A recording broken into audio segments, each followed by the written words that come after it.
It was an accident with a machine. Robert and I were stranded in a lost dimension. We were gone for 3 years, or so we thought. You can travel through time, can't you? Hi, I'm Sophia Jessica, and this is Angel, and welcome to the fan carpet. So it's great to see you both. How's everything going? Other than the internet issues.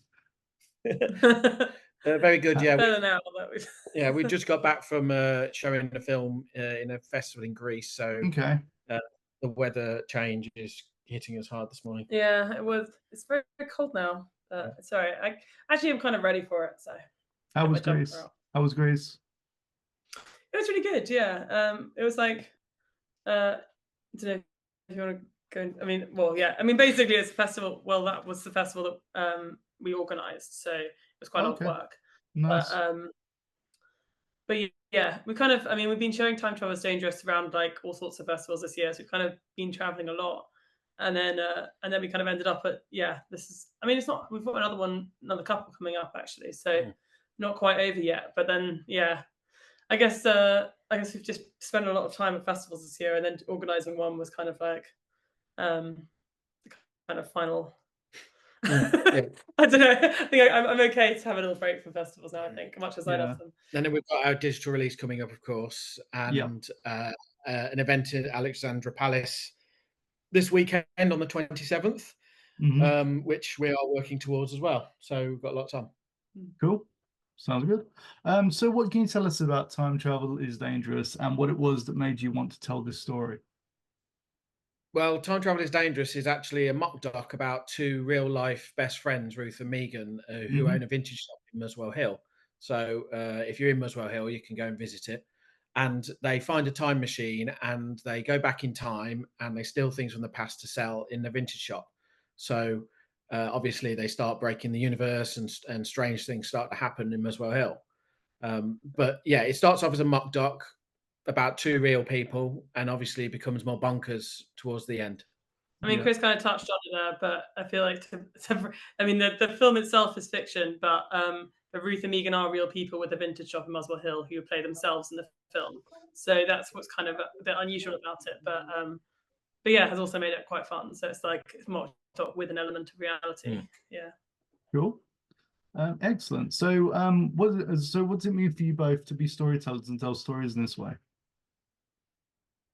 Well, we're both really into obviously comedy, and we took huge inspiration from things like The Office and Spinal Tap, and What We Do in the Shadows is very much totally like what we've made.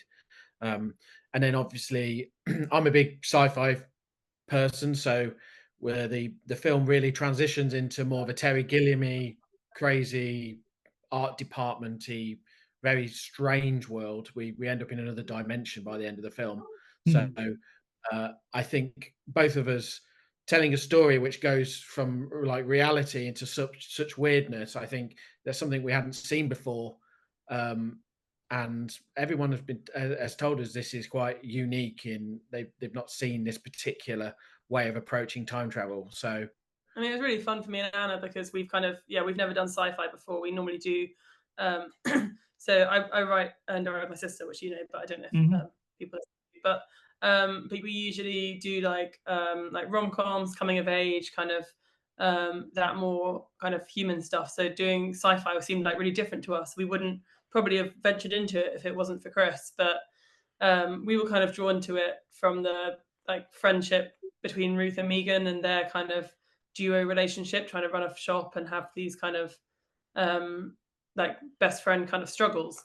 And that's kind of what initially got us interested, and the fact that it was comedy, which we really enjoy. But it's been really fun doing the whole world building stuff that we've kind of really learned from Chris. And yeah, I think that whole element of it has been really cool. Awesome. So do you have any memories from filming Time Travel is Dangerous that stand out to you, something you won't forget? No, I've blocked it, the whole shoot out of my head. We've had counselling to remove it. No, yeah, we shot what seems like a long time ago now. We started in 2021. I mean, we were making it for about a year It was about a year of shooting because we shot it in 3 different blocks. Yeah. So there was the bit where kind of we were on location in Muswell Hill, and then there was a bit where we were in a studio when we go into the more kind of underworld part of the film. And then there was kind of stuff where it was like proper mock doc, where we were like just following Negan around the shop and that kind of stuff. And the VFX kind of stuff. So that took a very long time, which is partly why we're kind of like blocked out. But I'd say my favorite bit from the shoot was actually when we got to the very, very small crew, like final bits. And we were just jumping around in time and going to a lot of different time travel locations. Mm-hmm. And then one day we went to like a Western town, like a kind of 60s laundrette or whatever it was, 80s maybe, and then a Stone Age kind of town. And it just felt like we were really time traveling because we were just like jumping around all these locations and throwing ourselves into them and just kind of having a lot of fun in them. I think that was the funnest day. Cool. Excellent. So can you talk about the casting process? Because obviously you've got the who's who of comedy royalty in the likes of Johnny Vegas, Stephen Fry, Laura Aikman, Jane Horrocks, Tom Lenk. List is endless.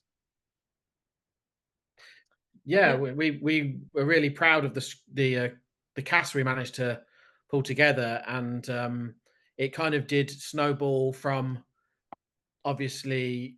I think the first people we brought on were Tony Way and Johnny Vegas, And Sophie Thompson, who is actually from Muswell Hill. So we kind of had a connection with Sophie.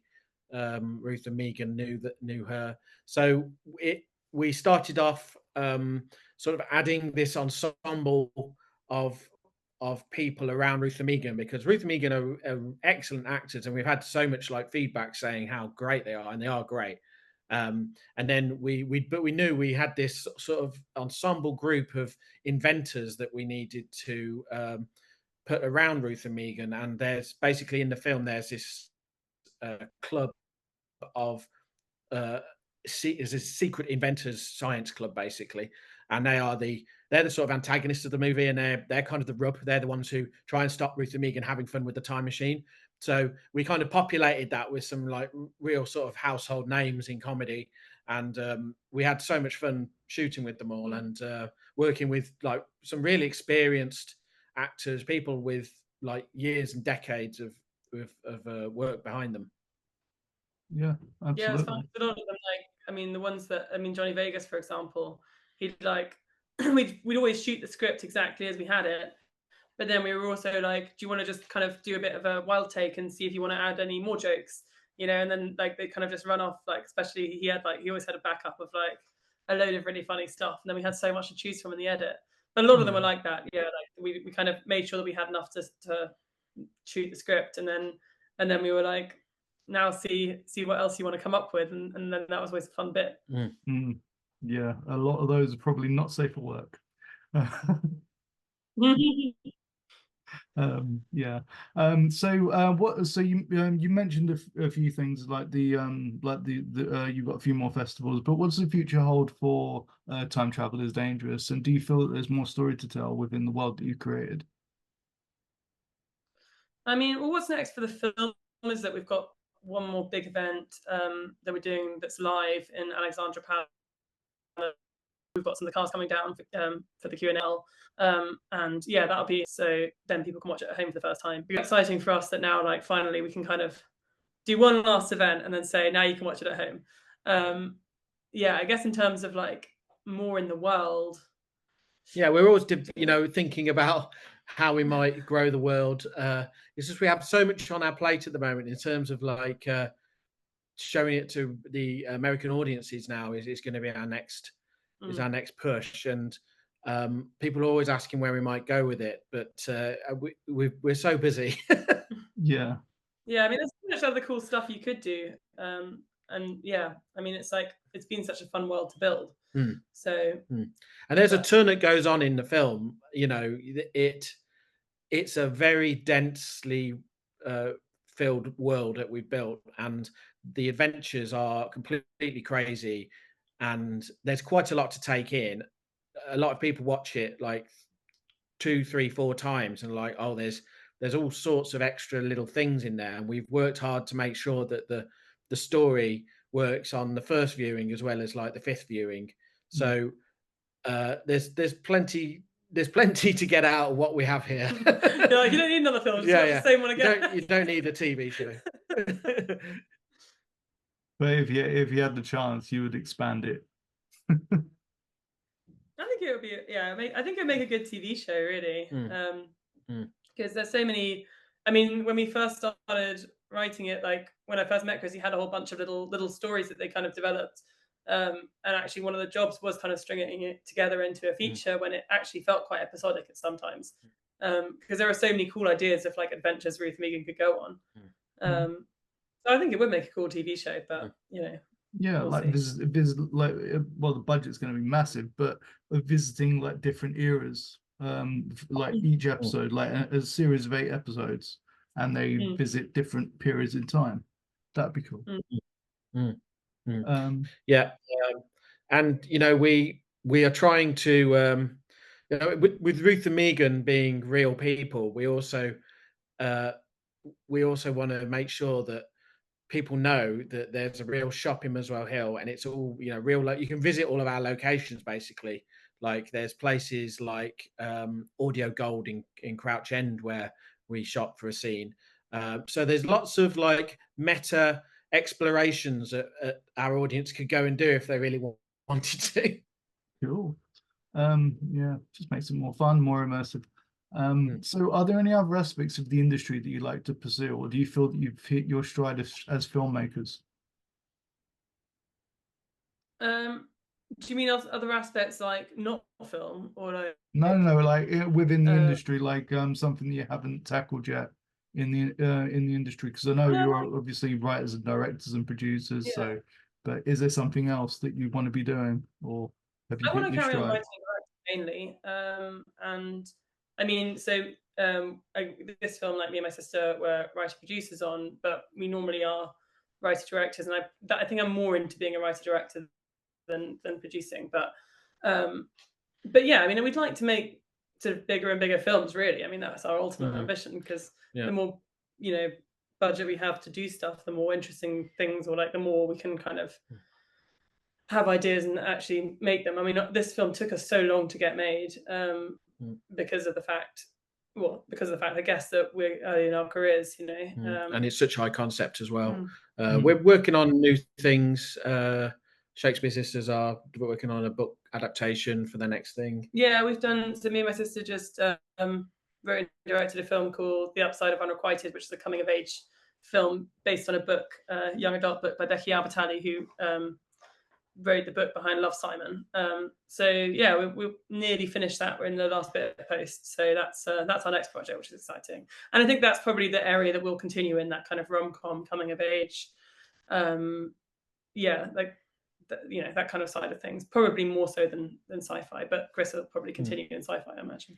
Yeah, I'm sort of early stages on a couple of sci-fi things, book adaptation too. So when we finally get the bandwidth to move on to new things, when Time Travel is Dangerous has finished all of its international releases, we'll finally get round to working on new things. Cool. Yeah, sounds good. So where can we find you online and the film to keep up with everything you're doing? I mean, the easiest thing is probably Instagram. Like, we've got a Time Travel is Dangerous Instagram if people want to look at the film specifically. And my Instagram, or like share with my sister, is Shakespeare Sisters Film. And Chris is Chris Reading. Yeah. We've always got events which we post on Instagram.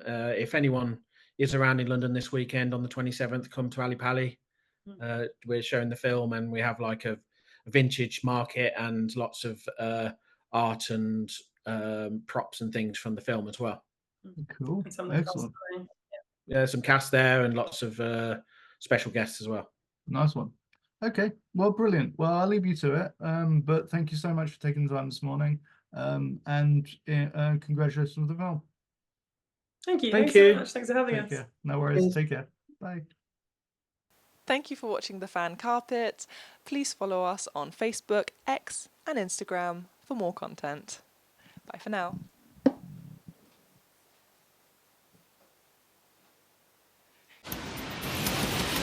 Time travel is dangerous. It is not recommended if you are pregnant. It can also cause serious side effects, including hair loss, nausea, sweats, gambling addiction, kleptomania, serious allergic reactions, heart failure, and death.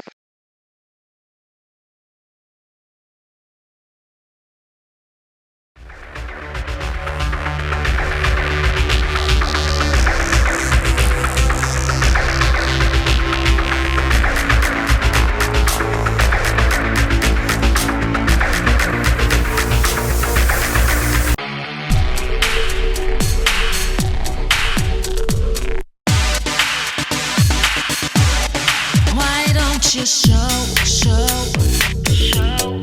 what you can do.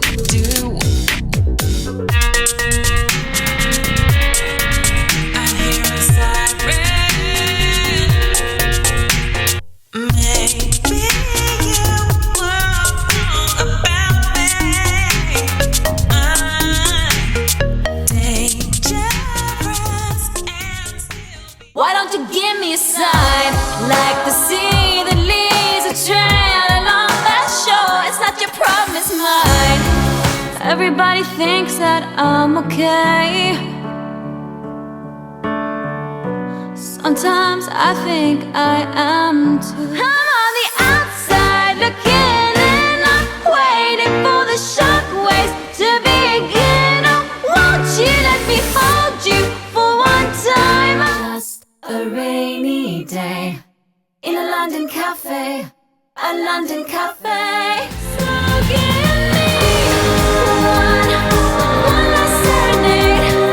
Say to me, or swear at me till the night turns into day. And it was a shame when daylight faded, because we didn't notice at all.